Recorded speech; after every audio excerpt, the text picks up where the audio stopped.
आणि आताची मोठी बातमी आहे। रत्नागिरी सिंधुदुर्ग लोकसभा मतदारसंघावरती भाजपची नजर आहे। सूत्रांकडून माहिती समोर येते आहे। भाजप रवींद्र चव्हाण यांना मैदानात उतरवण्याच्या तयारीत असल्याचंही कळतंय। रत्नागिरी सिंधुदुर्ग लोकसभा मतदारसंघावरती भाजपची नजर आहे। अधिक माहिती घेणार आहोत। विनायक डोरुंग आपले प्रतिनिधी आपल्या सोबत आहेत। विनायक, काय अधिक माहिती?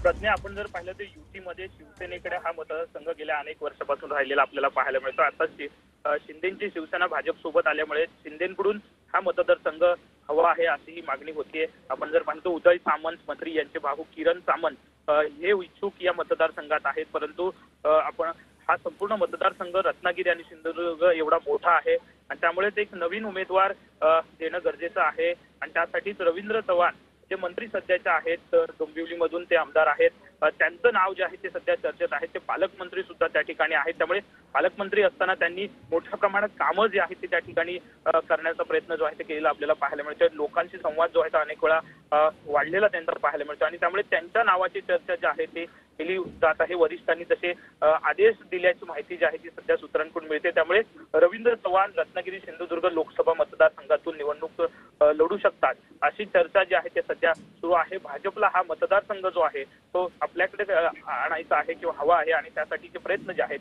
ते सुरू करण्यात आले। नक्कीच विनायक, तुर्तास धन्यवाद या संपूर्ण सविस्तर माहितीसाठी। तर आता आपण बघतोय रत्नागिरी सिंधुदुर्ग मतदारसंघ हा भाजपला हवा आहे आणि त्यासाठी त्यांनी पूर्णपणे तयारी सुरू केलेली आहे।